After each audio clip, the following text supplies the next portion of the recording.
जी नमस्कार साथियों। Good morning प्यारे दोस्तों। आज की जो हमारी क्लास है उसमें टॉपिक चल रहा है हमारा वाक्य। और वाक्य के भेदों में हमें आज अर्थ के आधार पर वाक्य के 8 भेद कंप्लीट करने हैं। अर्थ के आधार पर वाक्य के 8 भेद।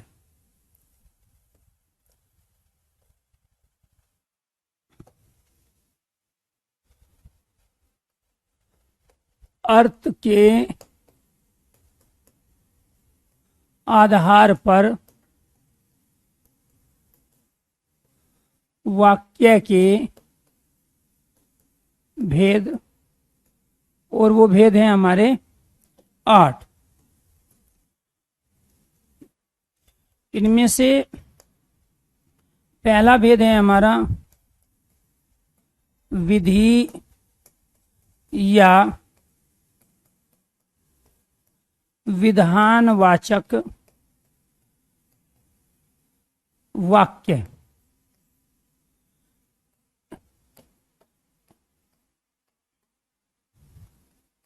या सकारात्मक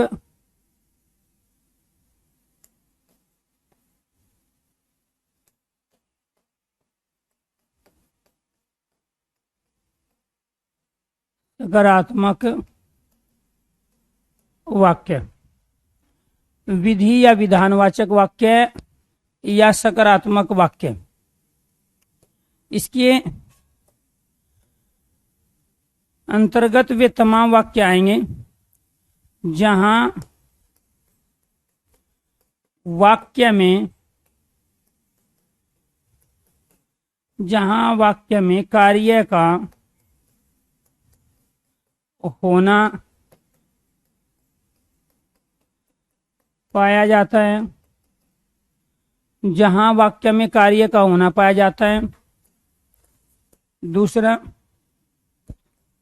विधि का विधान होता है। विधि का विधान होता है।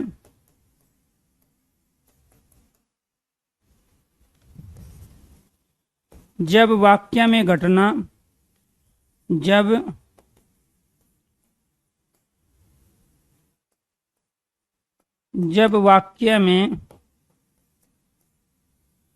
वाक्य में घटना इतिहास, भूगोल,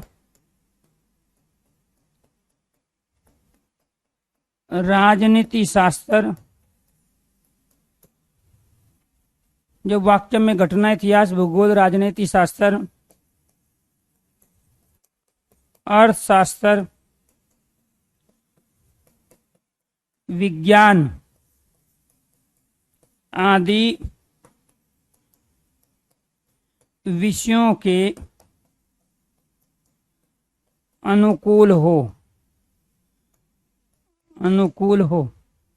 ये 3 कंडीशन है हमारी विधि या विधानवाचक वाक्य, जिसको हम कहते हैं सकारात्मक वाक्य। क्या कहते हैं? सकारात्मक वाक्य। अगर मेरी आवाज आप तक क्लियर पहुंच रही है और बोर्ड पे लिखी गई सारी चीज आपको क्लियर दिखाई दे रही है, तो आप में से कुछ स्टूडेंट एक बार ओके कीजिए, यस कीजिए। इसके बाद इसके एग्जाम्पल लेते हैं। यहां तक क्लियर है?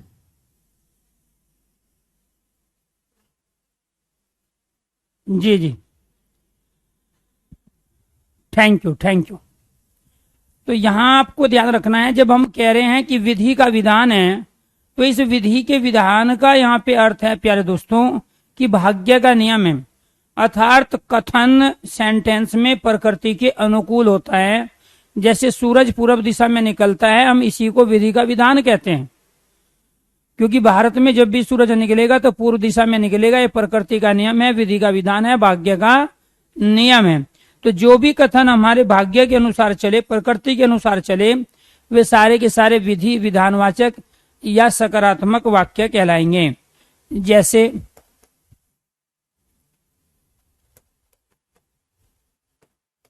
सूरज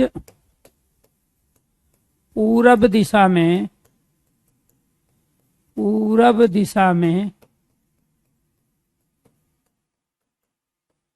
सूरज पूरब दिशा में निकलता है।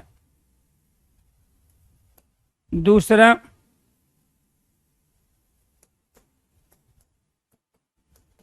हिमालय पर्वत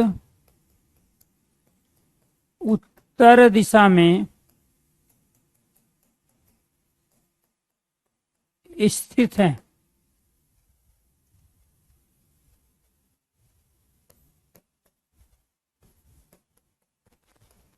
खानवा का युद्ध राणा सांगा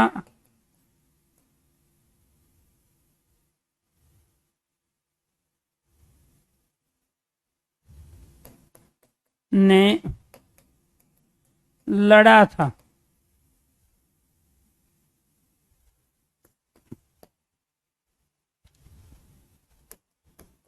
पानी, हाइड्रोजन व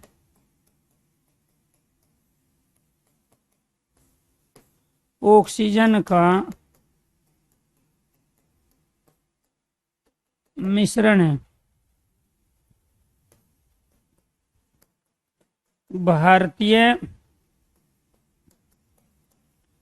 संसद के 3 अंग होते हैं। बच्चे मैदान में खेल रहे हैं।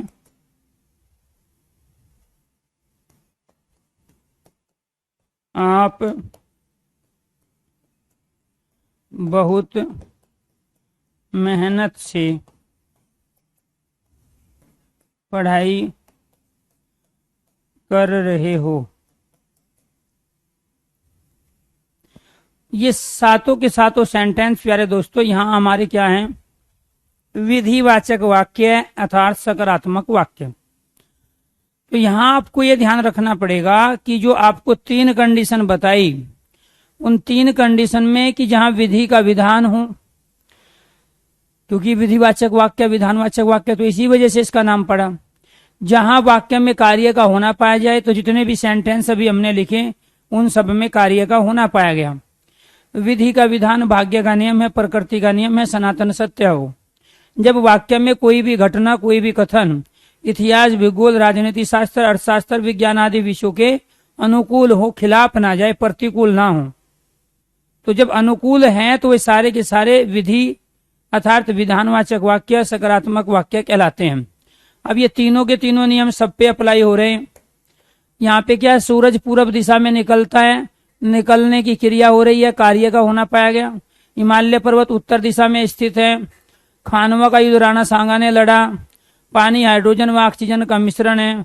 भारतीय संसद के 3 अंग होते हैं। बच्चे मैदान में खेल रहे हैं। आप बहुत मेहनत से पढ़ाई कर रहे हो। तो यहाँ इन सब में कार्य का होना पाया गया, किसी में भी कार्य को होने से मना नहीं किया गया। अगर मैं यहाँ कहूँ कि खानवा का युद्ध राणा सांगा ने नहीं लड़ा, तो इसका मतलब कार्य का नहीं होना पाया गया। अगर मैं कहूँ हिमालय पर्वत उत्तर दिशा में स्थित नहीं है, तो ये नकारात्मक वाक्य हो गया, क्योंकि यहाँ कार्य का नहीं होना पाया गया।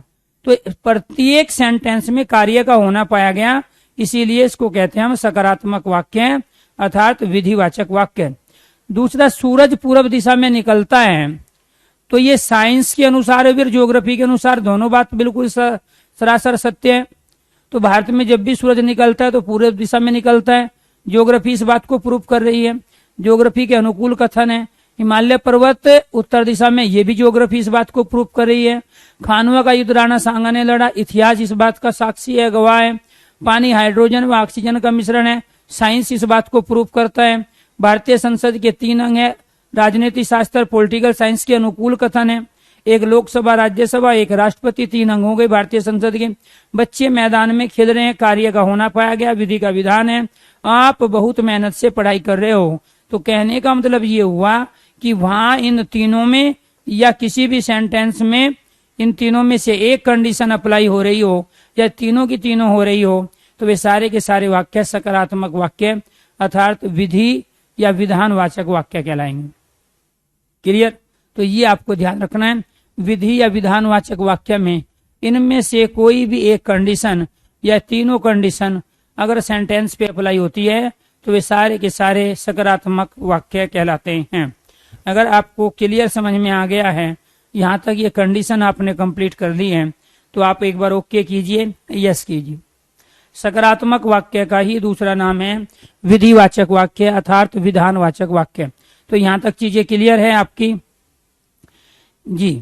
Alia, Vishnu, Bhupendra, Jyoti, Suraj, Ankit, Manoj, Hari, Abhay, Satyam, Akash, Parvendra, Satish, Monu, Praveen, Pradeep, Yash, Nisha, Mohit, Pankaj, Jaideep ji, Giriraj, Prashant, Ravi Kumar, Ravishekhar, Sangam, Bablu, Vineet, Pankaj, Manoj, Praveen, Pradeep, Yash, Pooja, Preeti, Priyanka, Gabbar, Anand, Prince, Suraj. Thank you, thank you.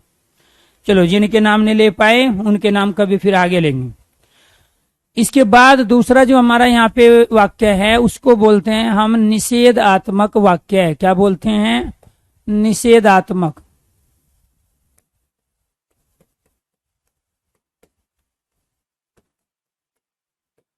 निषेधात्मक वाक्य या फिर नकारात्मक वाक्य।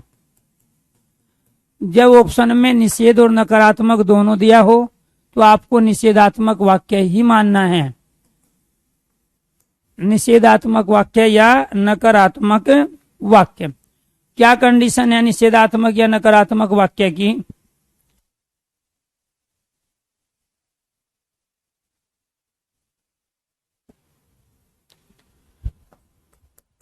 निषेधात्मक वाक्य वाक्य में कार्य का न होना पाया जाता है। वाक्य में कार्य का न होना पाया जाता है।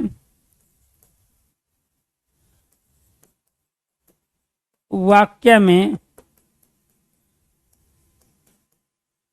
निषेधात्मक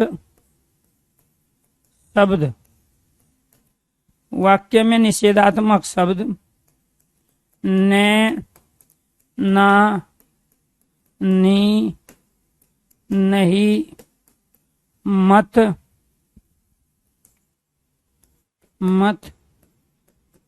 मना करना, वर्जित, निषेध आदि का, वर्जित, निषेध आदि का प्रयोग किया जाता है। आदि का प्रयोग किया जाता है। वाक्य में कार्य का न होना पाया गया और वाक्य में निषेधात्मक शब्द का प्रयोग। जैसे वह न खुद सोया, न मुझे सोने दिया। निषेधात्मक वाक्य। जब से हैं आंख लगी, तब से ना आंख लगी।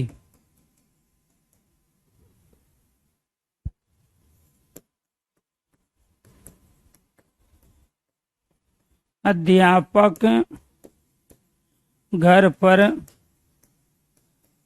नहीं है।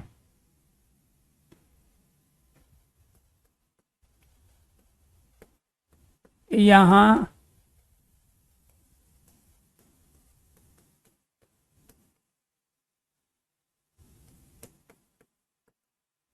गाड़ी खड़ी करना सख्त मना है।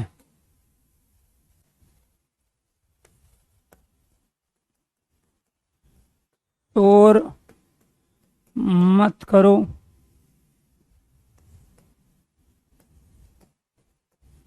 झूठ मत बोलो।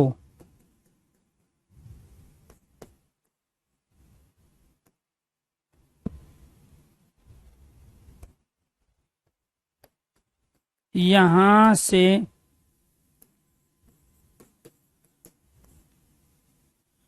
प्रवेश वर्जित है।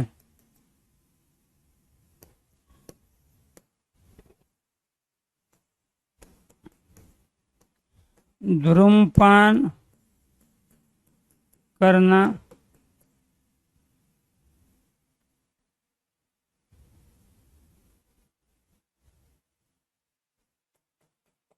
प्रवेश निषेध है। धूम्रपान करना वर्जित है।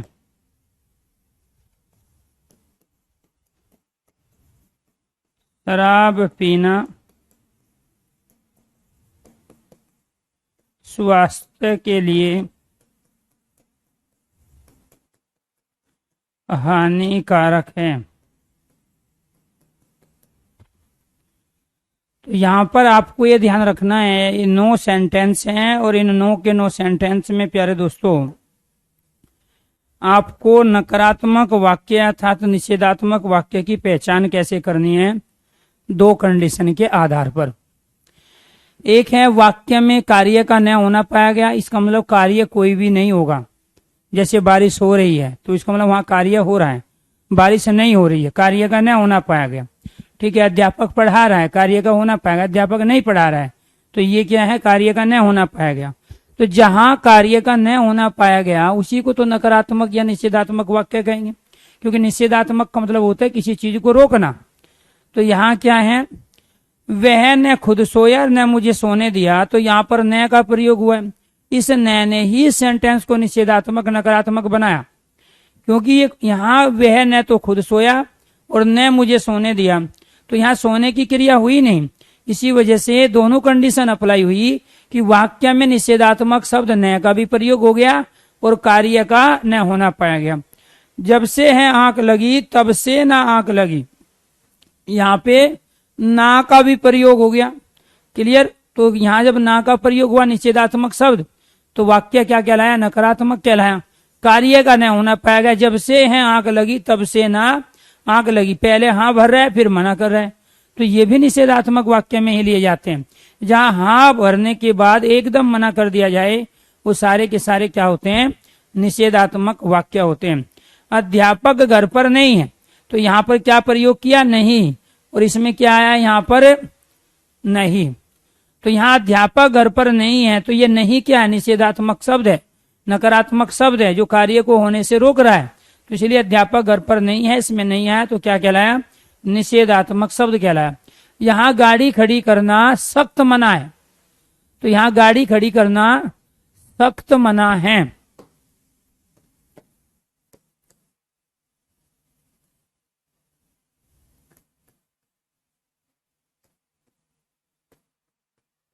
सख्त मना है। तो इसमें आपको ये ध्यान रखना है, मना शब्द आया, गाड़ी खड़ी करने से मना किया गया, तो जब मना किया गया तो अपने आप में क्या कहलाया, नकारात्मक निषेधात्मक वाक्य। शोर मत करो, कार्य को होने से रोका गया। झूठ मत बोलो, झूठ बोलने से मना किया गया। यहाँ से प्रवेश निषेध है। धूम्रपान करना वर्जित है। शराब पीना स्वास्थ्य के लिए हानिकारक है। तो इसमें हानिकारक, वर्जित, निषेध, मत और मना, ये सारे के सारे निषेधात्मक शब्द थे जो किसी कार्य को होने से मना करता है। और जहां किसी भी कार्य को होने से मना किया जाता है तो नकारात्मक वाक्य निषेधात्मक वाक्य कहलाते हैं। किसी भी सेंटेंस में कार्य का होना नहीं पाया गया, इसीलिए सारे के सारे क्या है, ये नकारात्मक वाक्य हैं अर्थात निषेधात्मक वाक्य हैं। क्लियर, ये आपको ध्यान रखना है। अब उसमें और इसमें अंतर क्या है, दोनों में, इसमें कार्य का होना पाया जाता था, सूरज पूर्व दिशा में निकलता है, तो यहाँ कार्य का होना पाया गया और इसमें कार्य का न होना पाया गया। तो सकारात्मक और नकारात्मक वाक्य एक दूसरे के अपोजिट होते हैं। एक में कार्य का होना पाया जाता है और एक में कार्य का होना नहीं पाया जाता। तो जहां कार्य का होना नहीं पाया जाता है या कार्य को होने से रोका जाता है, मना किया जाता है, तो उसी को क्या कहते हैं हम, नकारात्मक वाक्य, निषेधात्मक वाक्य। अब मान के चलो, अब आप में से कई बच्चे दिमाग लगाएंगे, यहाँ गाड़ी खड़ी करना सख्त मना है, लिखा होता है कि नो पार्किंग जोन है, लेकिन उसके बावजूद भी लोग पार्क करते हैं। लेकिन अगर वहां पर प्यारे दोस्तों ये लिख दिए कि यहाँ पे गाड़ी खड़ी करने पर उठा ली जाएगी, यहाँ पर गाड़ी खड़ी करने पर 2000 रुपया जुर्माना है, तो वहां कोई पार्किंग नहीं करता है। तो निषेधात्मक में हम केवल आभास देते हैं, उसके बावजूद भी कार्य, जैसे छोटे बच्चे हम बहुत सारे काम उनको मना करते हैं, उसके बावजूद भी वो करते हैं। अब बीड़ी पीना स्वास्थ्य के लिए हानिकारक है और सबको पता है बीड़ी स्वास्थ्य के लिए हानिकारक, लेकिन फिर भी लोग पीते हैं। तो कहने का मतलब ये हुआ कि वहां पर कार्य को मना किया गया, लेकिन कोई जबरदस्ती अगर कर रहा है तो फिर प्यारे दोस्तों उसमें उसी इंसान का नुकसान होता है। धूम्रपान करना वर्जित है, प्रवेश निषेध है, लेकिन फिर भी लोग जबरदस्ती जाते हैं। तो यहाँ पेशाब करना मना है, लिख दिया मना है, लेकिन फिर भी लोग वहां पे करते हैं। ठीक है, जगह जगह बहुत सारी जो मेट्रो सिटी है, शहर है, गांव में तो खैर ऐसी स्थिति नहीं पैदा होती, लेकिन शहरों में वहां पर कार्य को होने से मना किया। यहाँ कूड़ा डालना मना है और आप में से हर व्यक्ति कूड़ा डालता है, उसके बावजूद लिखे होने के बाद, चाहे डस्टबिन भी हो तो भी डालेंगे। साफ सफाई करना जरूरी है, उसके बावजूद भी लोग उनके अगेंस्ट जाते हैं। तो कहने का मतलब ये मास्क लगाना जरूरी है, फिर भी लोग मास्क नहीं लगाते हैं।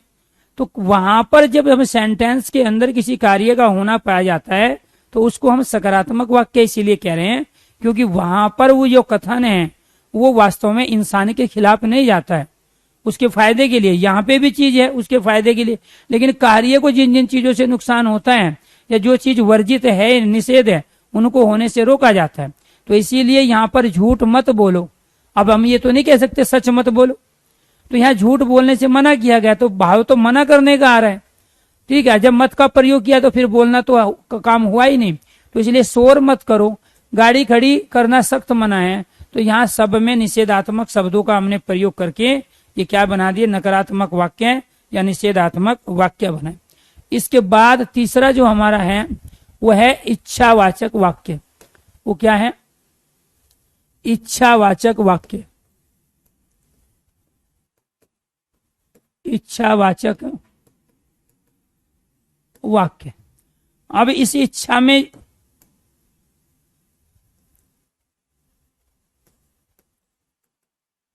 वाक्य में इच्छा, आशा,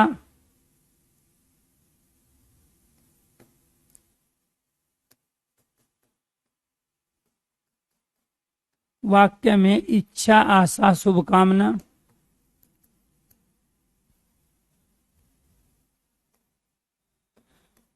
बद्दुआ, श्राप का भाव पाया जाता है। जैसे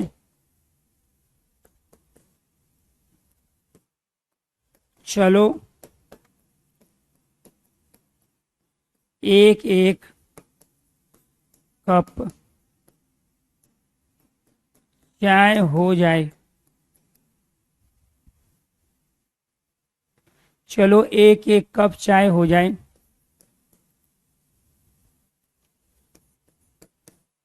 आप परिवार के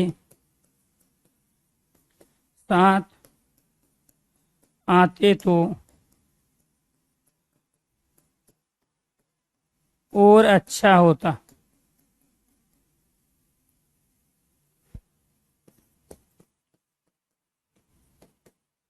आपकी यात्रा मंगलमय हो।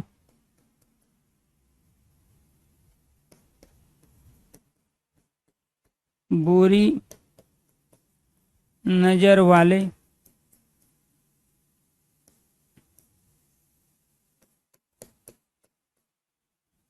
तेरा मुंह काला, बुरी नजर वाले तेरा मुंह काला,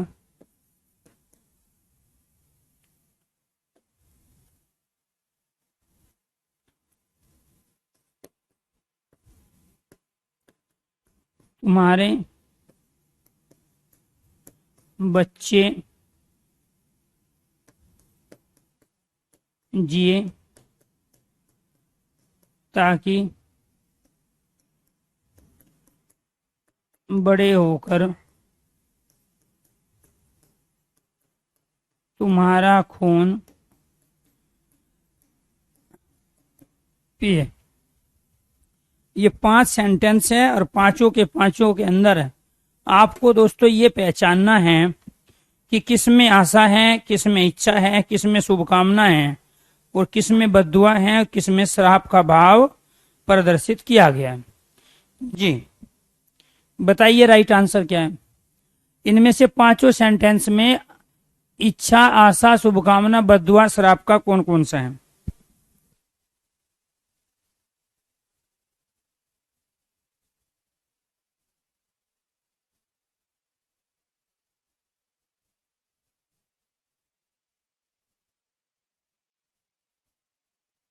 बहुत अच्छे। सेकंड, थर्ड बताइए।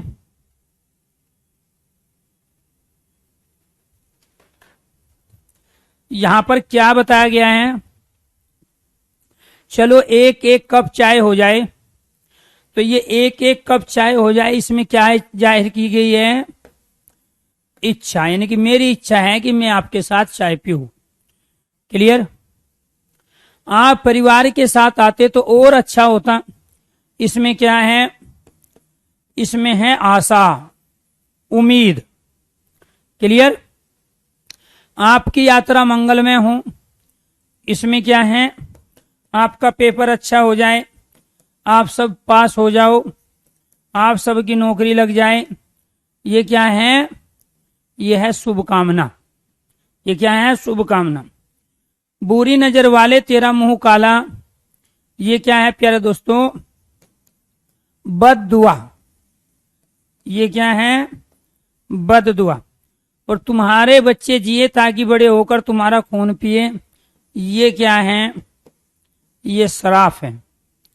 तो कहने का मतलब ये हुआ कि इच्छावाचक वाक्य में केवल इच्छा ही नहीं आएगी, और इच्छावाचक वाक्य में केवल पॉजिटिव ही इच्छा नहीं आएगी, नेगेटिव भी आएगी। ठीक है? तो आपको ये ध्यान रखना है कि इच्छाएं 2 प्रकार की होती है। आपकी यात्रा मंगलमय हो और आपको यात्रा के समय दस्त लग जाए, तो दोनों ही इच्छाएं हैं। एक में नकारात्मक है, एक में सकारात्मक है। तो आपको ये ध्यान रखना है कि आपको जाते समय कोई खाना ना दे, आपको रास्ते में कहीं पानी ना मिले यात्रा के दौरान। तो ये सब क्या है? ये नकारात्मक इच्छा है, नेगेटिव इच्छा है। ठीक है? तुम्हारा नाश हो जाए, ये क्या है? ये नकारात्मक इच्छा है। कई बार बुजुर्ग आदमी को आप सताते हो तो वो इस तरह की बातें निकालते हो, वो नकारात्मक होती है। तो इच्छाएं भी 2 प्रकार की है, एक पॉजिटिव और एक नेगेटिव। तो इच्छावाचक वाक्य के अंदर प्यारे दोस्तों आपको यह ध्यान रखना है कि केवल और केवल पॉजिटिव चीजों को ही आप ऐड नहीं करोगे, उसमें इच्छा दोनों प्रकार की होगी, पॉजिटिव भी और नेगेटिव भी। ऐसे ही आशा, शुभ कामना, बद्दुआ, श्राप का भाव मतलब सेंस जिस भी सेंटेंस से निकल रहा हो, वे सारे के सारे इच्छावाचक वाक्य कहलाते हैं। ये क्या कहलाते हैं? इच्छावाचक वाक्य कहलाते हैं। चलो एक एक कप चाय हो जाए, इसमें मेरी इच्छा है आपके साथ चाय पीने की। आप परिवार के साथ आते तो और अच्छा होता। ये उम्मीद है, मुझे आशा थी, आपसे उम्मीद थी। आपकी यात्रा मंगलमय हो, शुभकामनाएं। बुरी नजर वाले तेरा मुकाम, ये बद्दुआ है, तुम्हारे बच्चे जिए। यहाँ पे तो पहले क्या है देखो, तुम्हारे बच्चे जिए। फिर अगले पल में क्या कर दिया? सेंटेंस को प्यारे दोस्तों इच्छावाचक में ले आया, इच्छा जाहिर कर दी, एक पॉजिटिव और एक नेगेटिव। तुम्हारे बच्चे जिए, ये पॉजिटिव है इच्छा, और ताकि बड़े हो गए तुम्हारा खून पिए, ये नेगेटिव इच्छा है। तो ये क्या कहलाया? ये श्राप कहलाया। तो इसीलिए आपको ये ध्यान रखना है कि आपकी नौकरी लगे, ये पॉजिटिव, और आपकी नौकरी ना लगे, ये नेगेटिव है। तो वो सामने वाले के ऊपर डिपेंड करता है। जो आपका दुश्मन है वो आपके लिए नकारात्मक इच्छा रखेगा, और जो आपका अच्छा पड़ोसी, अच्छा मित्र है, रिश्तेदार है, सगे संबंधी है, वो पॉजिटिव इच्छा रखेंगे। तो ये सारे के सारे क्या थे, इच्छावाचक वाक्य। कैसे पहचानोगे, जब सेंटेंस में इच्छा, आशा, शुभकामना, बद्दुआ या श्राप का भाव पाया जाता है तो वो सेंटेंस कहलाते हैं इच्छावाचक।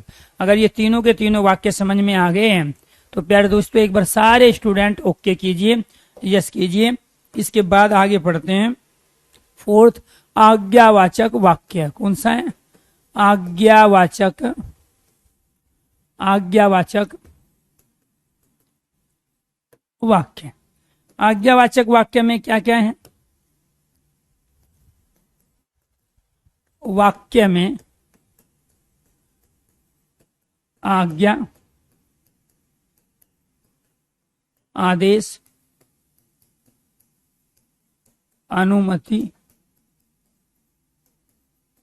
निवेदन,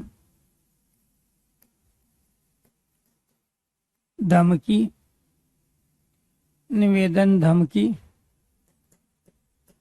सलाह, सुझाव, परामर्श। सलाह, सुझाव, परामर्श का भाव रहता है। चलो अब थोड़ा गौर कीजिएगा, किस किस की बात हो रही है, आज्ञा की, आदेश की, अनुमति की, निवेदन की, धमकी, सलाह, सुझाव या परामर्श। इनमें से कोई भी एक सेंटेंस में पाया जाए, इनमें से कोई भी एक सेंटेंस में पाया जाता है तो वे सारे के सारे वाक्य हमारे क्या कहलाते हैं, आज्ञावाचक वाक्य कहलाते हैं। क्या कहलाते हैं, आज्ञावाचक वाक्य। कैसे कहलाएंगे देखो यहाँ पे,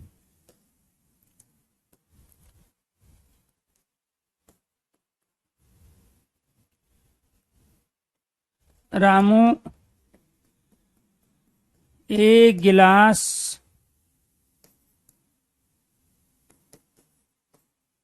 पानी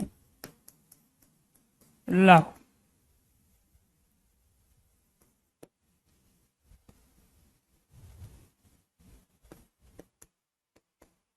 श्याम से कहो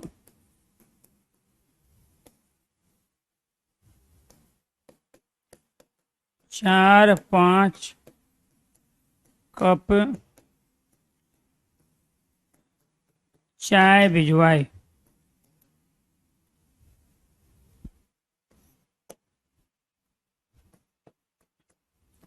आप अपनी बात कह सकते हो।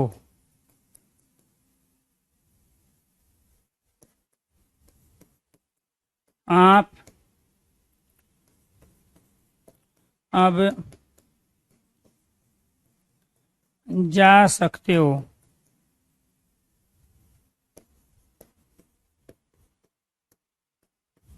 कृपया गंदगी ना फैलाए। कृपया गंदगी ना फैलाए।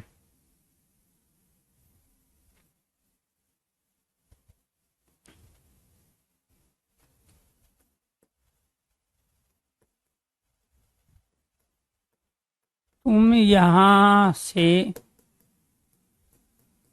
चले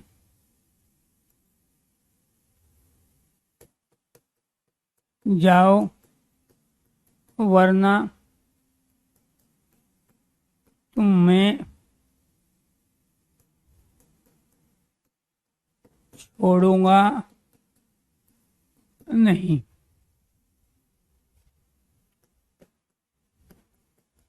मैं तुम्हें देख लूंगा।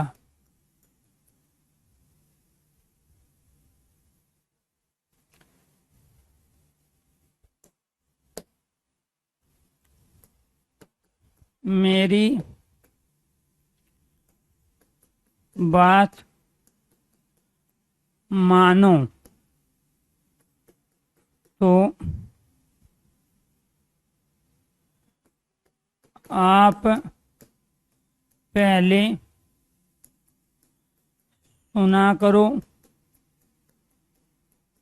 फिर समझा करो, समझा करो।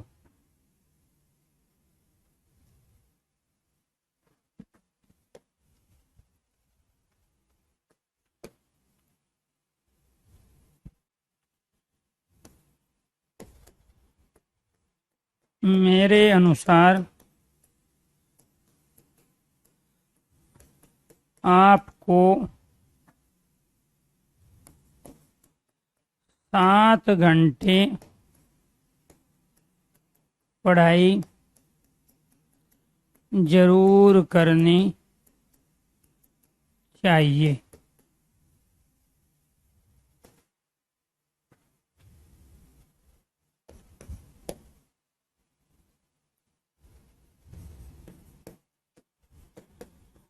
परीक्षा में पास होने के लिए पहले पाठ्यक्रम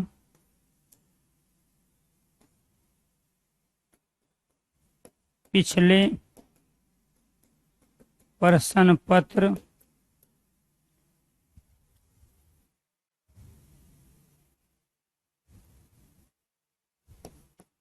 तथा साथ साथ तथा अपने नोट्स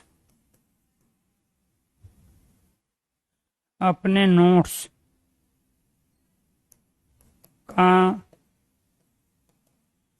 अध्ययन करना।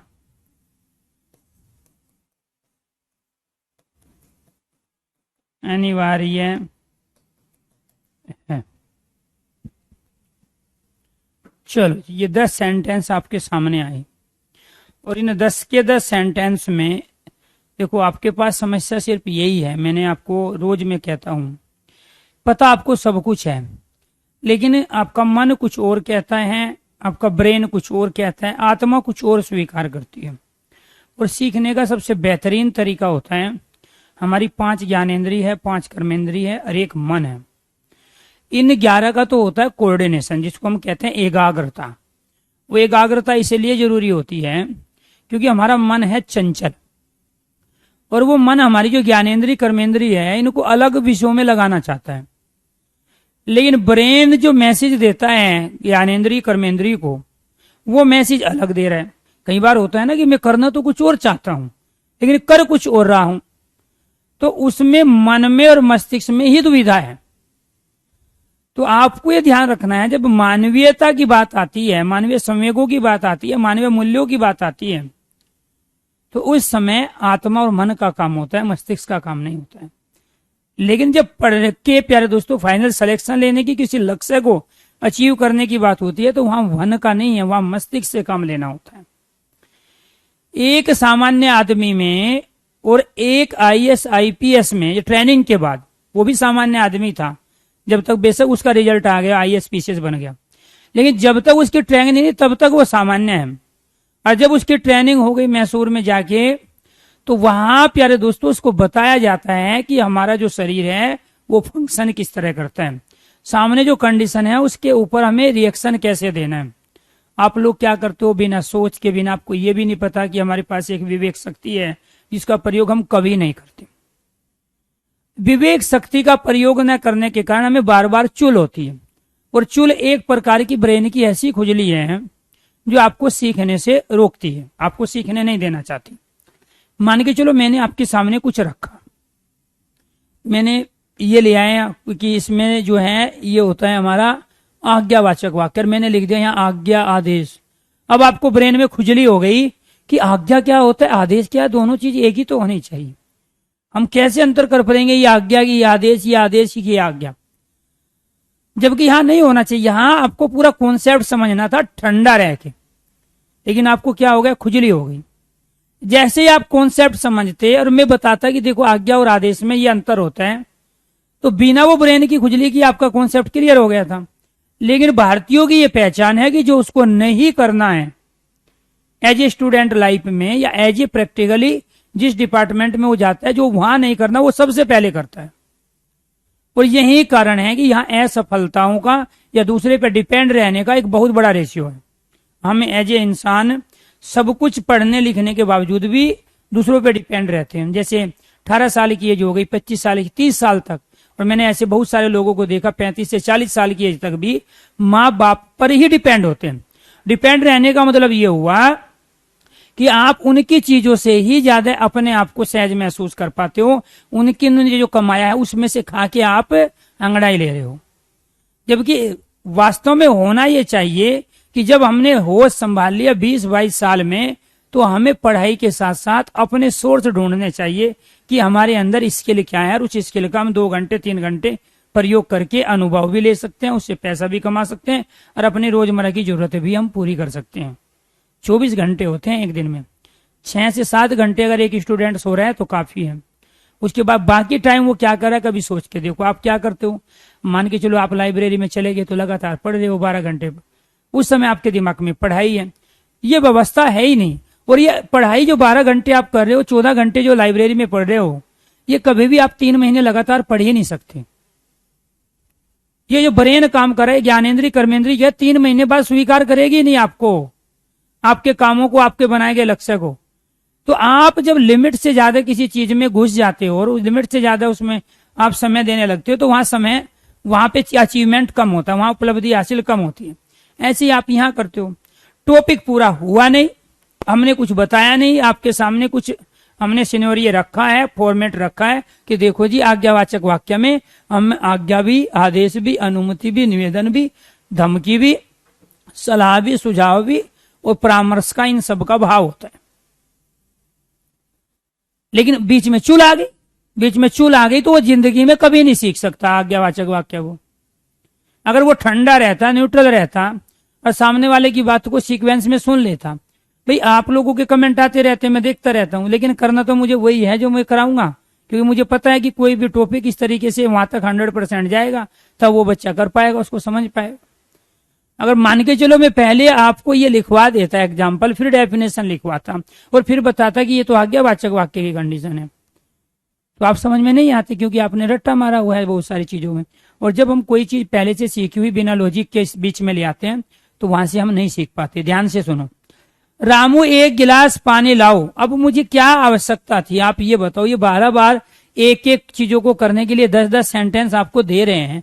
इससे पहले भी समझाया, यहाँ पे प्यारे दोस्तों 5 सेंटेंस, इससे पहले मैं आपको 9 सेंटेंस दिए, ठीक है। तो इससे पहले भी प्यारे दोस्तों आपको 7 सेंटेंस दिए। क्यों ये 2 ही सेंटेंस दे के मैं क्यों नहीं बढ़ गया? अब तक ये टॉपिक खत्म क्यों नहीं कर दिया? क्योंकि मुझे ये पता है कि मेरे से पढ़ने वाले ज्यादातर बच्चों को चुल है, और वो चुल का 3-4 रीजन है। एक तो वो ध्यान ना देना, मन का एकाग्र ना रहना, तीसरा भिन्न भिन्न प्रकार की किताबें पढ़ना, भिन्न भिन्न प्रकार के टीचरों से पढ़ना, और ये ना समझ पाना कि आखिरकार स्टूडेंट लाइफ में क्या करना है क्या नहीं करना, और दूसरी ये चीजें कि सीखने की प्रक्रिया चलती कैसी है, प्रोसेस क्या है सीखने का। क्योंकि भारत में तो ज्यादातर रट्टू तोते होते हैं स्टूडेंट, ठीक है। तो वो 2 दिन 4 दिन 5 दिन याद रख लेंगे, आप लाइब्रेरी में पढ़ोगे, किसी से मत समझो, किसी भी किताब से पढ़ लोगे, 5 दिन भाई साहब आपके पास ऐसा कॉन्सेप्ट होगा किसी टीचर के पास भी नहीं होगा। लेकिन जब बात आएगी 1 महीने बाद की, तो आप आज्ञावाचक छोड़ो, आप ये भी भूल चुके होंगे कि आज्ञावाचक भी अर्थ के आधार पर वाक्य का भेद होता है या आज्ञावाचक रचना के आधार पर वाक्य का भेद होता है। तो आपको ये ध्यान रखना है, रामू 1 गिलास पानी लाओ। तो यहां जब रामू 1 गिलास पानी लाओ तो ये क्या है, रामू को आज्ञा दी गई। अब रामू की मर्जी है कि वो उनको 1 गिलास पानी ला के पिलाए या ना पिलाए, क्योंकि आज्ञा को अस्वीकार किया जा सकता है, मना किया जा सकता है, आज्ञा का उल्लंघन हो सकता है, लेकिन आदेश का कभी उल्लंघन नहीं होता है। आदेश कंपलसरी है। अगर आदेश का उल्लंघन हुआ तो वहां फिर प्यारे दोस्तों उसका खामियाजा भुगतना पड़ता है। शाम से कहो 4-5 कप चाय भिजवाए, मान के चलो आपके घर पे गेस्ट आए हैं और शाम को ही घर में लड़का पापा या मम्मी ने कहा कि शाम को कहो 4-5 कप चाय भिजवाए। और चाय आई नहीं और सबके सामने बोल दिया गया है, तो जो मेहमान आए उनके आगे भी इंसल्ट हुई, वो भी चाय का वेट कर रहे थे और आपके फादर ने कहा चाय आई नहीं, तो वहां प्यारे दोस्तों घर में लट बज जाएगा। ठीक है, क्यों? क्योंकि वो आदेश था और उस आदेश को मना कर दिया गया। ऐसी सरकार के अंदर जब सरकार कोई आज्ञा देती है तो आप अपनी व्यवस्था जाहिर कर सकते हो, सर मेरे पास ये काम है, मैं पहले इस काम से फ्री हो जाता हूं, फिर ये कर लूंगा। लेकिन अगर आदेश आ गया, ऑर्डर आ गया और आपका नाम उसमें है या वो पूरे डिपार्टमेंट का, सारे कर्मचारियों का है, तो आप किसी भी तरह की अपनी बाध्यता या किसी भी तरह की अपनी मजबूरी सरकार के सामने या डिपार्टमेंट के सामने या अपने अफसर के सामने नहीं रख सकते। Order is order. अब मान के चलो लड़ाई छिड़ गई बॉर्डर पर और छुट्टी पे आए हैं भारतीय सैनिक बहुत सारे, और एक ऑर्डर निकल गया है कि अभी से जो है तत्काल प्रभाव से सबकी छुट्टी रद्द। अब कोई बीमार हो या ना हो, घर में दिक्कत हो, मकान बन रहा हो, बरसात में हो या आंधी हो या तूफान हो, अब उसको अपने ड्यूटी पे ज्वाइन करना पड़ेगा, दोबारा पहुंचना पड़ेगा और कम से कम समय में पहुंचना पड़ेगा। तो आज्ञा और आदेश में अंतर समझ में आ गया। तो यहाँ क्या है, शाम से कहो 4-5 कप चाय भिजवाए, ये आदेश है। रामू 1 गिलास पानी लाओ, ये आज्ञा है। आप अपनी बात कह सकते हैं, ये परमिशन दे दी आपको, ये अनुमति है। ठीक है, मान के चलो आप किसी कार्यालय में गए और आपने वहां पे बोलना शुरू कर दिया, उसने कहा रुको 2 मिनट रुको, अब वो कुछ कर रहा है या उसने कुछ नहीं कहा, इशारा कर दिया, ठीक है, वो फिर अपना काम करने लगा, आप अपना लाइन लगा के खड़े हो। जब उसने अपना काम कंप्लीट किया तब कह रहा हाँ बताओ क्या कह रहे थे, तो अब उसने आपको परमिशन दी, अनुमति दी। तो यहाँ आप अपनी बात कह सकते हो या आप अब अपनी बात कह सकते हो। ये क्या है प्यारे दोस्तों, ये अनुमति है। आप अब जा सकते हो, ये क्या है, अनुमति है। तो ये क्या है, अपने आप में आप अब जा सकते हो, ये अनुमति है। कृपया गंदगी ना फैलाए, तो यहाँ ना भी आए हैं बहुत सारे बच्चे, इसमें क्या करके आएंगे, नकारात्मक वाक्य अर्थात निषेधात्मक वाक्य करके आएंगे। क्यों? क्योंकि नकारात्मक वाक्य ने आप ही रट्टा मारा है, आपने कार्य का न होना पाया जाता है, ना का प्रयोग होता है, लेकिन यहाँ ये दिखाई नहीं देगा आपको, ये कृपया कह रहा है। तो जब ना, नहीं, ने का प्रयोग, निषेधात्मक शब्दों का प्रयोग प्यारे दोस्तों निवेदन के लिए किया जाता है, कृपया के साथ किया जाता है, तो वे आज्ञावाचक वाक्य कहलाते हैं। तो यहाँ ये क्या है, गंदगी ना फैलाए, ये निषेधात्मक वाक्य है, ये नकारात्मक वाक्य है। लेकिन कृपया गंदगी ना फैलाए तो ये निवेदन हो गया। तो इसीलिए प्यारे दोस्तों ये क्या है, ये निवेदन है और ये क्या है, ये अनुमति है। इसके बाद तुम यहां से चले जाओ वरना तुम्हें छोड़ूंगा नहीं, यहां भी नहीं आया है। ज्यादातर बच्चे नकारात्मक वाक्य करके आएंगे क्योंकि नहीं आया है, लेकिन यहाँ क्या है प्यारे दोस्तों, तुम यहां से चले जाओ वरना तुम्हें छोड़ूंगा नहीं, ये धमकी है। ये क्या है, ये धमकी है। यहां तुम्हें देख लूंगा, ये भी क्या है, देख लूंगा, मतलब ये नहीं है कि उसने पहले कभी देखा नहीं है, तुम्हें देख लूंगा, ये भी धमकी है। जाओ जाओ अपना काम करो, ठीक है, बाद में बताता हूं। तो ये सब क्या है, धमकी। तो धमकी जहां होगी, निवेदन है, अनुमति है, आज्ञा है, आदेश है, वो सब आज्ञावाचक वाक्य में आते हैं। आज्ञावाचक वाक्य में केवल आज्ञा नहीं आएंगे, आदेश भी आएगा, अनुमति भी आएगा, निवेदन भी आएगा, धमकी भी आएगी। मेरी बात मानो तो आप पहले सुना करो फिर समझा करो। तो ये क्या है, ये सुझाव है एक सीनियर का जूनियर को या 2 व्यक्ति का में से किसी एक व्यक्ति का दूसरे व्यक्ति के लिए। तो ये क्या है, मेरी बात मानो तो आप पहले सुना करो फिर समझा करो। मेरे अनुसार आपको 7 घंटे पढ़ाई जरूर करनी चाहिए। तो यानी कि जब कोई बड़ा छोटे को, कोई सीनियर अपने जूनियर को किसी भी तरह की सलाह, सुझाव या परामर्श देता है, वे सारे के सारे आज्ञावाचक वाक्य कहलाते हैं। परीक्षा में पास होने के लिए पहले पाठ्यक्रम पता होना चाहिए आपको क्या है, पिछले प्रश्न पत्रों में क्वेश्चन की वैरायटी का पता होना चाहिए कैसे आए, फिर अपने नोट्स का जो है आपको अध्ययन करना अनिवार्य है, तब जाके आप परीक्षा में पास होगे। ये क्या है, ये परामर्श है। ये क्या है प्यारे दोस्तों, ये सलाह है। ये क्या है, ये सुझाव है। तो यहाँ पर सलाह है, सुझाव है, परामर्श है। और सलाह, सुझाव, परामर्श कौन होता है, एक बड़ा अपने से छोटे को, सीनियर अपने जूनियर को, अफसर अपने अधीन काम करने वाले कर्मचारियों को हमेशा सलाह, सुझाव और परामर्श देने का ही काम करता है। तो जहाँ सलाह है, सुझाव है, परामर्श है, तो प्यारे दोस्तों सारे के सारे सलाह सुझाव परामर्श आज्ञा आदेश अनुमति निवेदन और धमकी ये सब क्या कहलाते हैं? आज्ञावाचक वाक्य कहलाते हैं। क्या कहलाते हैं? आज्ञावाचक वाक्य। पांचवा प्रश्नवाचक वाक्य। प्रश्नवाचक वाक्य में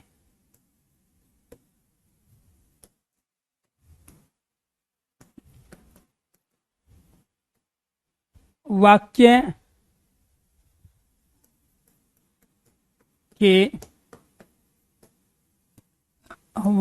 के अंत में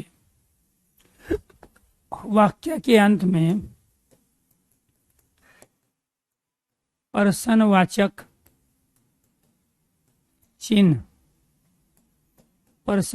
चिन्ह का प्रयोग होता है। दूसरा वाक्य में प्रश्नवाचक शब्द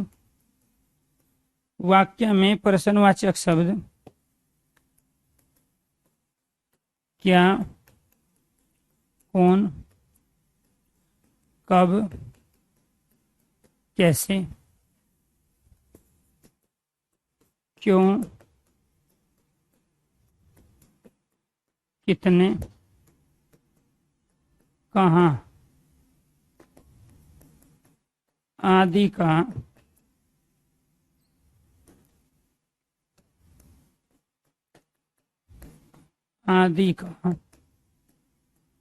प्रयोग होता है।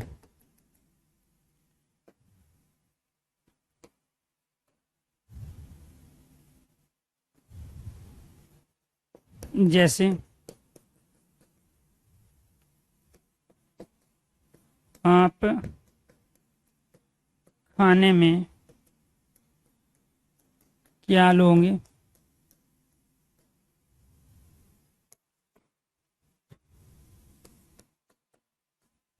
आपके घर पर कौन आया है?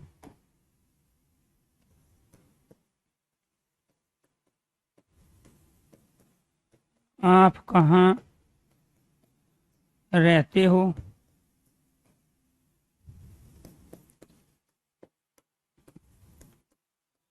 आपके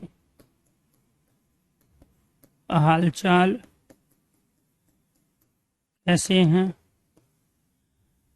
देश को आज़ादी कब मिली? भारत की राजधानी कहाँ स्थित है? ये सारे के सारे क्या कहलाए दोस्तों? ये सारे यहाँ पे क्या, कौन, कहाँ, कैसे, प्रश्नवाचक चिन्ह एनीथिंग कोई भी आ जाए। ठीक है, आपको कितने प्रश्न हल करके आए? आपको कितने प्रश्न हल करने चाहिए? ठीक है, आप कहाँ से आए हो? तो यहाँ आपको ध्यान रखना है, आप क्यों तैयारी कर रहे हो? तो ये सब क्या है? आपके प्रश्नवाचक वाक्य है। तो प्रश्नवाचक वाक्य में प्रश्नवाचक चिन्ह और प्रश्नवाचक शब्दों का होना कंपलसरी होता है, अदरवाइज सेंटेंस अशुद्ध हो जाता है, अशुद्ध वाक्य कहलाता है। और यहाँ पर दो तरह के हमसे क्वेश्चन पूछे जाते हैं। सेंटेंस देख के 4 ऑप्शन दे देगा और उन 4 ऑप्शन दे के यार दोस्तों पूछ लेगा ये सेंटेंस किस वाक्य के अंतर्गत आता है। दूसरा यहाँ पे पूछ लेगा प्रश्न वाक्य बताइए इनमें से कौन सा है। फिर आपको 4 सेंटेंस देगा, उन 4 सेंटेंस में से एक सेंटेंस प्रश्नवाचक शब्द और प्रश्नवाचक चिन्ह से जुड़ा होगा, तो वही प्रश्नवाचक वाक्य कहलाएगा।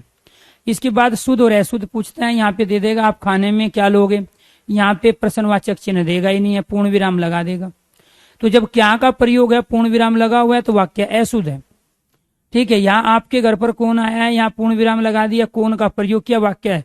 यानी कि सेंटेंस में अगर प्रश्नवाचक शब्द आया है तो प्रश्नवाचक चिन्ह का प्रयोग करना अंत में कंपलसरी, अनिवार्य है, जरूरी है, तभी वाक्य शुद्ध होगा, अदरवाइज नहीं होगा। अब मान के चलो उनको अशुद्ध बनाना है वाक्य, तो वो इस तरीके से बनाएगा कि द्वारका के राजा कर्ण थे, ये वाक्य की अशुद्धि का कारण बताइए क्या है। तो आप कहोगे कि ये सकारात्मक वाक्य नहीं है, क्योंकि द्वारका के राजा श्री कृष्ण थे, वो इतिहास के प्रतिकूल कथन है। तो इतिहास के खिलाफ गया, इतिहास के प्रतिकूल गया, तो इसलिए द्वारका के राजा प्यारे दोस्तों कर्ण ना होके क्या है, श्री कृष्ण। लेकिन अगर वो कह रहा है महाभारत का युद्ध 18 दिनों तक लड़ा गया और महाभारत का युद्ध 18 दिनों तक लड़ा गया, तो ये भी वाक्य अशुद्ध है, क्योंकि इतिहास साक्षी है, इतिहास गवाह है कि महाभारत का युद्ध 18 दिनों तक नहीं लड़ा गया है। इसी वजह से वो सकारात्मक वाक्य नहीं है, वो अशुद्ध वाक्य हुआ। लेकिन अगर मैं ये कहता हूं कि महाभारत का युद्ध 25 दिनों तक लड़ा गया, तो ये वाक्य शुद्ध है, क्योंकि सकारात्मक वाक्य है और ये कथन इतिहास के अनुकूल है। तो यहाँ से शुद्ध और अशुद्ध वाक्य भी पूछे जाते हैं। हाँ, प्रैक्टिस कब कराएंगे? ये क्या थी भाई? ये 4 तो ये है, गिनना एक बार। इसके बाद 5 ये है, 4 5 9। इसके बाद प्यारे दोस्तों यहाँ क्या है, 5 ये हो गए आपके, ठीक है। इसके बाद 9 ये हो गए, 9 5 14, 14 और 10 24 1 23, 23 ये हो गए। 23 के बाद प्यारे दोस्तों, हाँ ये तो काउंट कर लिए। 23 के बाद 7 ये हो गए, 30। 30 के बाद क्या हो गए प्यारे दोस्तों आपके, हाँ तो 30 एग्जाम्पल देके भी आपको प्रैक्टिस की जरूरत है। इसका मतलब आप विद्वान बनना चाहते हो, तो यहां आपको ये ध्यान रखना है। दिक्कत यही तो है आपके सामने, जब आपको मजा आने लगता है ना किसी चीज में, तो ये चाहते हैं कि पूरा दिन हम वही पढ़े। जैसे एक फिल्म को 10 बार देखते हो, क्या फायदा है भाई? जो चीज एक बार आपको ये ध्यान रखना है, आप एक बार देख के फिल्म को समझ चुके हैं, पूरी स्टोरी पता चल गई है, तो उसको बार बार देखने में क्या फायदा है? क्या सीख रहे हो बार बार देख के? उससे बढ़िया तो कोई दूसरी फिल्म देखो, हो सकता है उससे भी ज्यादा मजा आ जाए। लेकिन आपके पास दूसरा कोई समय है ही नहीं, दूसरा कोई काम है ही नहीं, इसलिए एक ही फिल्म को देख के बार बार अरे मुझे तो मजा आता है इसलिए मैं बार बार देखता हूं। आपको मजे का ही नहीं पता। सबसे बड़ी बात तो यही है कि मजा कहाँ है। अब किसी को पेट साफ करने में मजा आ जाता है, तो उसमें कोई उसका वो अपना प्यारे दोस्तों सिद्धांत है। किसी को बाहर खाना खाने में मजा आता है, किसी को गाली खाने में मजा आता है, ठीक है, और किसी को विद्वान लेखक साहित्यकार बनने में मजा आता है। लेकिन आप यहाँ मजे के लिए नहीं पढ़ रहे हो। अगर 30 एग्जाम्पल लेके भी आपको प्रैक्टिस की आवश्यकता है, तो फिर मैं ये कहूंगा कि आप भर्ती होना नहीं, आप विद्वान बनना चाहते हो। क्या है? आप विद्वान बनना चाहते हो। तो ये क्या थे प्यारे दोस्तों हमारे, ये प्रश्नवाचक वाक्य हैं। कितने हो गए हमारे? 5 हो गए। इससे आगे की चीजें पे बढ़ो। आगे क्या थे हमारे? प्रश्नवाचक वाक्य 6। संदेहवाचक वाक्य क्या है? संदेहवाचक वाक्य। संदेहवाचक वाक्य को कैसे पहचानेंगे? संदेहवाचक वाक्य में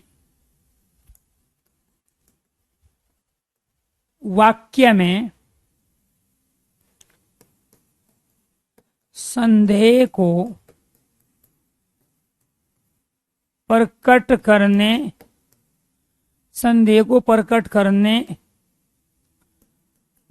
करने के लिए शायद वाक्य में संदेह को प्रकट करने के लिए शायद हो सकता है, लगता है, संभव है,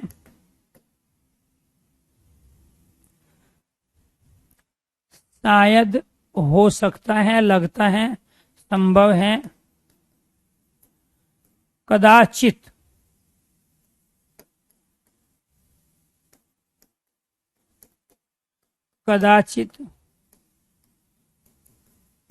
आदि शब्दों का प्रयोग होता है। जैसे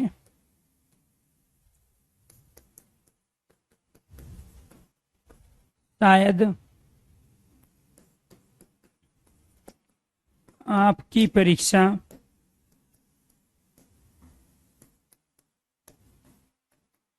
नवंबर में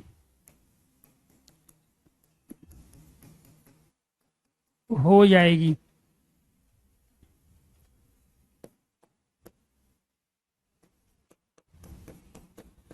लगता है अब की बार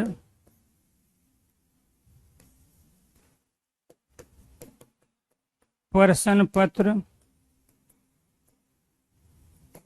बहुत कठिन आएगा।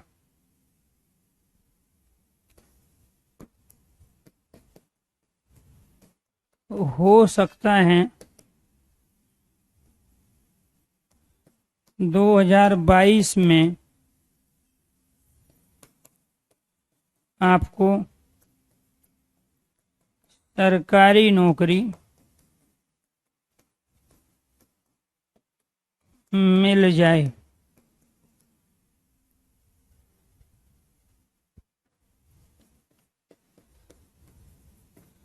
संभव है आपका कोर्स नवंबर तक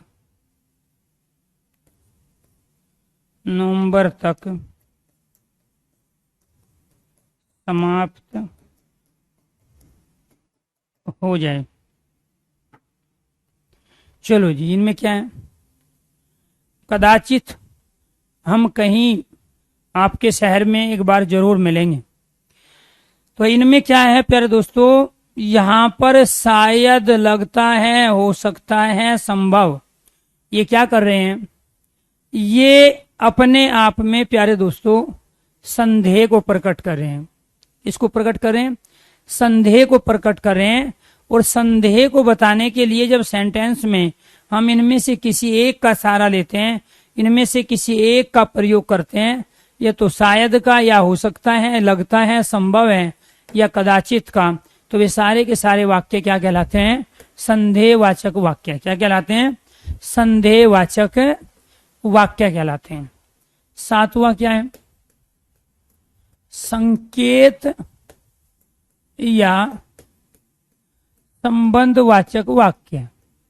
संकेत या संबंधवाचक, संकेत या संबंधवाचक वाक्य। मिश्र वाक्य के सभी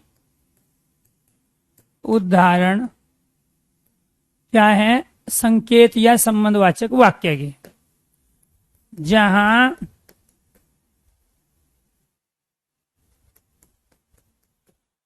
जिस वाक्य में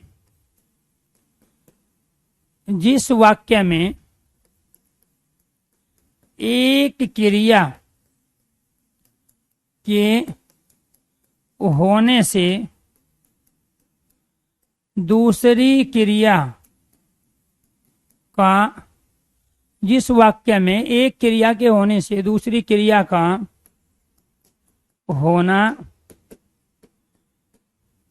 पाया जाए वो क्या कहलाता है, संकेतवाचक वाक्य। इसके बाद जिस वाक्य में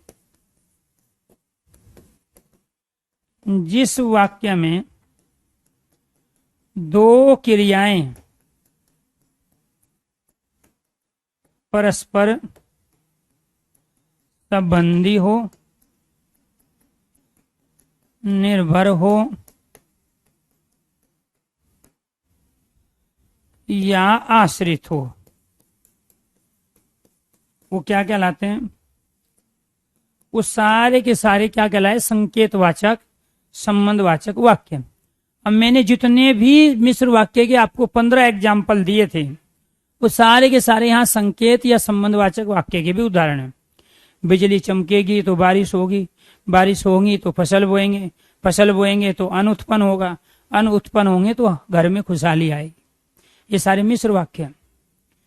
यदि इतनी ठंडक रहे तो सारे जल स्रोत बर्फ बन जाए, ये मिश्र वाक्य है। यदि आपस में गाली दोगे तो झगड़ा होगा, ये मिश्र वाक्य है। तो यदि परिश्रम करोगे तो सफलता मिलेगी, तो ये मिश्र वाक्य है। तो ये मिश्र वाक्य के साथ साथ संकेतवाचक और संबंधवाचक वाक्य भी है। तो यहाँ संकेत और संबंध ये दोनों एक ही नाम है, आपको ये ध्यान रखना है। वो संबंधवाचक वाक्य कहे या संकेतवाचक वाक्य कहे, तो ये क्या कहलाए हमारे, संकेत या संबंधवाचक वाक्य। इसके बाद लास्ट है और वो है हमारा प्यारे दोस्तों विषम्य बोधक वाक्य। विषम्यवाचक या संबोधन बोधक या संबोधन बोधक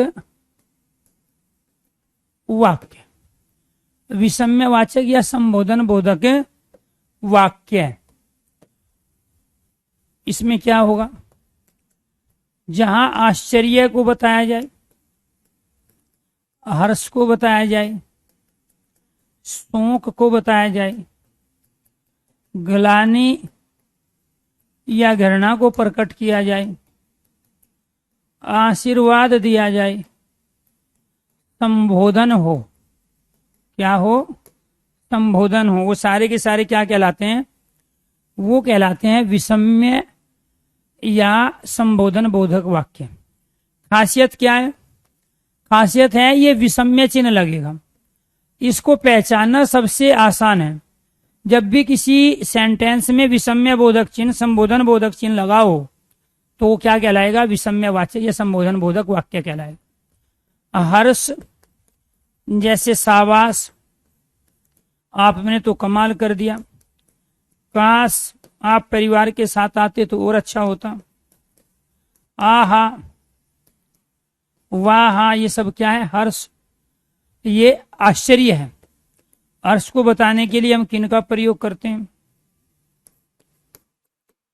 ओए, ओहो, आहा, वाह, ये सब क्या है, आहा, ये हर्ष, अत्यधिक खुशी। शोक को बताने के लिए हाय हाय, तराई तराई,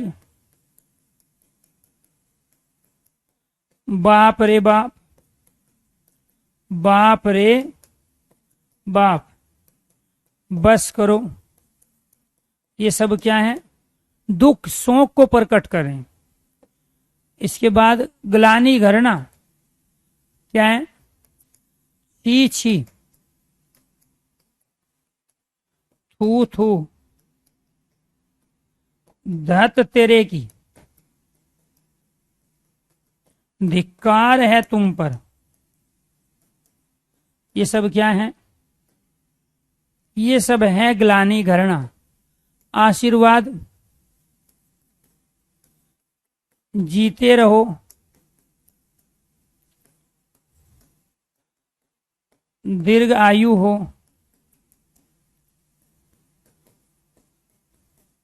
आयुष्मान भव,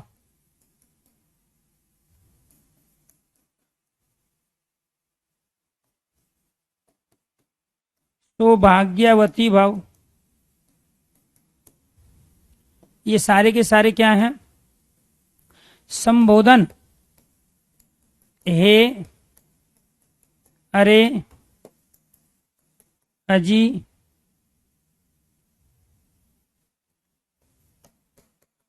ओ, हेलो, ये सारे के सारे क्या हैं, संबोधन। तो आपको ये ध्यान रखना है कि यहां पर हम संबोधन बोधक वाक्य की सबसे बेहतरीन जो पहचान कर सकते हैं वो कर सकते हैं इस चिन्ह के साथ। क्योंकि जितने भी हम सेंटेंस प्रयोग करेंगे उनमें से किसी न किसी में प्यारे दोस्तों आपको ये ध्यान रखना पड़ेगा कि हम किसी एक आश्चर्य को बताने के लिए, हर्ष को प्रकट करने के लिए, शोक, ग्लानि या घृणा को बताने के लिए, आशीर्वाद, संबोधन को प्रकट करने के लिए हम जो शब्द प्रयोग करते हैं उन शब्दों के साथ ये विषम्य बोधक चिन्ह आता है। जैसे अगर हम सेंटेंस आ गया तो वो पूछेगा बताइए विषम्य बोधक चिन्ह क्या है, शाबाश, आपने तो कमाल कर दिया। ये क्या कहलाया, विषम्य बोधन, संबोधन बोधक। कैसे पहचाना, इससे पहचाना। ये क्या है, आश्चर्य को बताने के लिए। काश परिवार के साथ आते तो और अच्छा लगता, और अच्छा होता। अजी आप तो सुनते ही नहीं हो। अब कुछ बच्चे क्या करेंगे जो रट्टा मारते हैं, सर जी नहीं आया नकारात्मक वाक्य है, ना उनको यहाँ संबोधन चिन्ह दिखाई दे रहा है, विषम्य बोधन चिन्ह दिखाई दे रहा है, ना यहाँ अजी दिखाई दे रहा है। वाह कितना सुहावना मौसम है। आहा कितना अद्भुत बच्चा है। ये सब क्या कहलाए है? ये सारे के सारे आपके संबोधन बोधक कहलाए।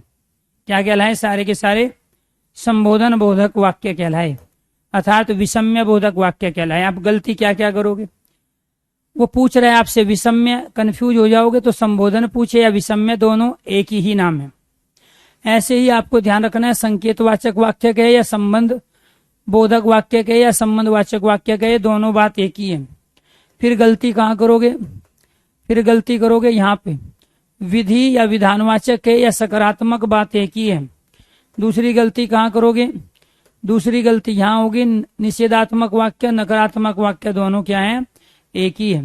तो प्यारे दोस्तों आपको ये ध्यान रखना है कि यहाँ पे ये आपने पढ़े अर्थ के आधार पर वाक्य के 8 भेद। क्या पढ़े आपने? अर्थ के आधार पर वाक्य के 8 भेद आपने कंप्लीट किए। और ये जो थे हमारा 8वां भेद विषम्य अर्थात संबोधन बोधक वाक्य। क्लियर? वाक्य के अंदर अपने आप में एक तो वाक्य की परिभाषा से संबंधित क्वेश्चन बनता है, वाक्य के भाग हैं जो उद्देश्य और विधेय, उससे क्वेश्चन बनता है, वाक्य के अवयव और तत्व है, तीसरा क्वेश्चन वहां से बनता है, और चौथा क्वेश्चन बनता है रचना के आधार पर वाक्य का भेद, और 5वां क्वेश्चन बनता है अर्थ के आधार पर वाक्य के 8 भेद। और इसके बाद वाक्य शुद्ध वाक्य और अशुद्ध वाक्य, वाक्य का सीक्वेंस में क्रमबद्ध तरीके से वाक्य को रखना और उनसे अनुच्छेद का निर्माण करना। तो यहाँ ये वाक्य वाला जो टॉपिक है अपने आप में कंप्लीट हुआ, लेकिन वाक्य से पूछे जाने वाले जो दूसरे प्रश्न हैं उसकी प्रैक्टिस करेंगे हम कल, या कल कोई दूसरा टॉपिक लेंगे उसके बाद कराएंगे, क्योंकि उसके लिए हमें बहुत सारे टॉपिक को समझने की आवश्यकता है। क्योंकि वाक्य में जो अशुद्धियां होती है उसके अनेक कारण होते हैं, विराम चिन्हों की वजह से भी होता है, इसके साथ लिंग वचन की वजह से भी वाक्य अशुद्ध होते हैं, वर्तनी की वजह से भी वाक्य अशुद्ध होते हैं। तो ये आपको ध्यान रखना है प्यारे दोस्तों। नहीं कहीं भी आ सकता है, ये निसंदेहवाचक वाक्य में जरूरी नहीं है वाक्य के शुरू में आए, वाक्य के बीच में भी आ सकता है, वाक्य के अंत में भी आ सकता है। इनकी संदेह को प्रकट करने के लिए जो संदेहवाचक शब्दों का हम प्रयोग करते हैं वो वाक्य में कहीं भी प्रयुक्त किए जा सकते हैं। बात रही बुक की, बुक ऑलरेडी बहुत सारे बच्चों ने बुक कराई है, कुछ के पास पहुंच गई है। तो मैक्सिमम जो टाइम होता है वो 3 दिन का होता है। तो अमेजोन वाले आपको 3 दिन तक आपका जो एड्रेस है आपके घर पे वो बुक आपको पहुंचा देंगे। अपने आप बेहतरीन बुक है। अब की बार क्वेश्चंस उसमें ऐड कर दिए गए हैं, बहुत सारे टॉपिक वाइज क्वेश्चन बढ़ा दिए गए थे। साथ के साथ जो कुछ उसमें एरर था वो एरर को निकाल दिया गया है, वो एरर फ्री हो गई है एक तरह से, और हर क्वेश्चन का आंसर उसके अंदर दिया गया है। तो आपको ये ध्यान रखना है प्यारे दोस्तों, सारे टॉपिक जितने भी चलेंगे वो सारे चलेंगे सीक्वेंस में, और इसी के साथ कल लेंगे हम एक नया टॉपिक। आज के लिए इतना ही। आज आपने जो टॉपिक कंप्लीट किया है वो है वाक्य। जिसकी समझ में नहीं आता है इसी लेक्चर को या किसी भी लेक्चर को आपको 2 बार सुनना है, एक बार स्पीडोमीटर लगा के और एक बार लाइव रह के, ये आपको ध्यान रखना है। कल मिलते हैं एक नए टॉपिक के साथ। सभी दोस्तों को नमस्कार, धन्यवाद।